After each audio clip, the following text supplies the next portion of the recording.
We're down at the Liverpool Museum, the Museum of Liverpool, for Outing the Past. So I'm exceptionally excited. I'm very nervous. I am sat next to Stuart Milk, the nephew of Harvey Milk. But first off, how are you finding Liverpool?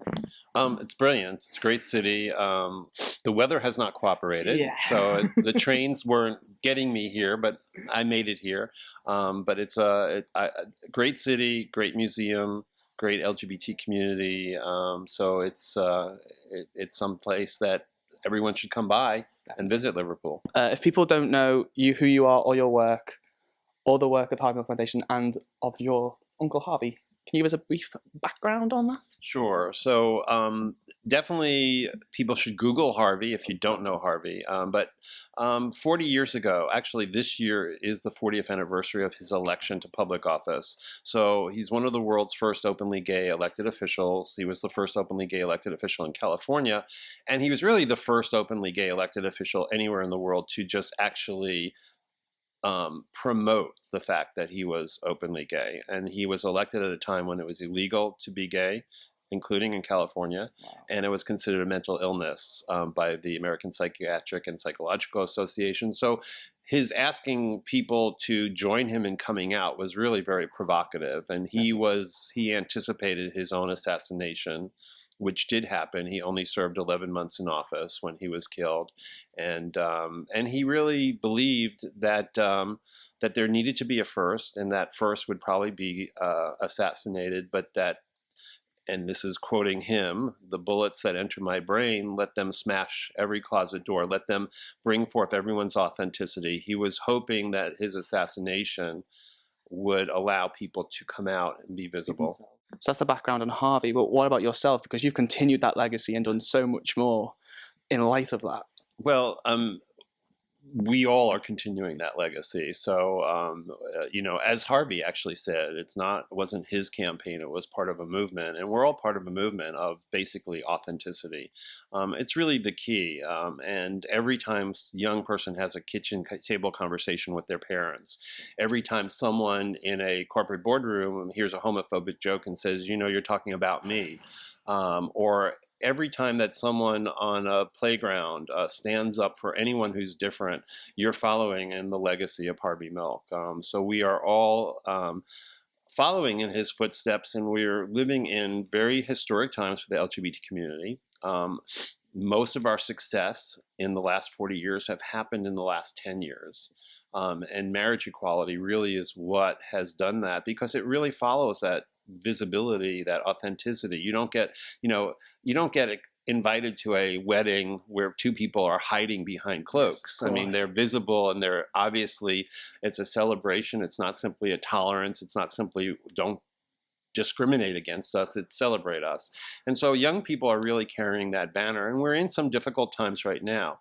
But we need to make sure that young people still feel comfortable to be able to be visible, to come out, to be who they are. And we always are at risk of going back into hiding. I always used to tell people that if the LGBT community could turn purple or pink overnight, we would no longer have a struggle, because we would be everywhere and we'd be visible, but we don't. We're not identifiable that way. And so it does take an individual decision to be who you are, to be comfortable to tell family, friends, coworkers, your community who you are. And we still need that message. I enjoy the way you say that about it's kind of like the little things that make a big difference in the long run. You said something last night in conversation with Stuart Milk regarding a demonstration you were at, and there was a young man who basically came out on the television, and his mum then later came out. There was not a dry eye during that. I literally looked around and saw people drying their eyes, because it's those little moments that touch people. That was in Lima, Peru. And the contrast I was trying to make was that, I was there for their civil union vote, which their Congress voted down. And openly gay Congressman Carlos Bruce, wonderful figure. But it was really this young person who simply, who with no forethought and no plan, but was asked why he was supporting gay rights, and said it was the right thing to do. And then the reporter said, "Are you gay?" And he paused for a minute, and he said, yes. And she said, when did you come out? And he said, just now. Hi, Mom. Hi, Dad. And it's a very homophobic society there. That's So, quite courageous. so that was the lead story. And then, of course, he marched with us. We had a protest march from Congress to Liberty Plaza. And at the end of the march, his mother, who had made homophobic statements to her son, who she didn't know was gay. She obviously found out that he was on TV and that he made that public announcement, and she found him, and she approached him, and he was crying and she was crying, and she said, you are loved, everything I've said to you was wrong. And so it's everyday people who are changing. Yes. It's not, you don't have to be someone who is full-time campaigning. Yeah. You simply have to be visible, and that does take courage. It's not an easy thing. So, and you don't always have to do it on TV either. Yeah, exactly. So, I mean, just being visible and being who you are also allows you to bring your authenticity to the world. Everybody has a role to play, but if you're spending most of your time hiding who you are, then your potential and all of your purpose in life is gone, because you're spending so much energy hiding who you are. And we need everyone's full potential, and we need everyone who's different. That's what the rainbow, which represents LGBT people, also represents our community, which is very, LGBTQQ plus. Well, we need all of them, and we need everyone's differences to make us stronger. There are forces that are working against diversity, and they will message you that we can't have success with diversity, but it's the opposite that's true. It's diversity that makes, whether it's a family or a community, a city or a country, it's diversity that is the strength. That leads on to my next question. We're here, obviously, like I said before, at the Museum of Liverpool for Outing the Past. Why do you think it's important for the LGBT community to know about their history and what has gone before them?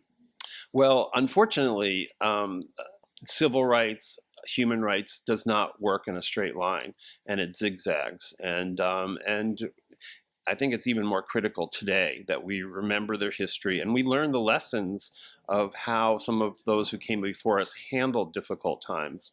We see a rise of ultra-nationalist and populist movements, and they may be attacking immigrants, or they may be attacking Roma in Europe, or they may be attacking a community that's not specifically LGBT, but there's a shopping list of people who will be attacked, and we're always on that shopping list.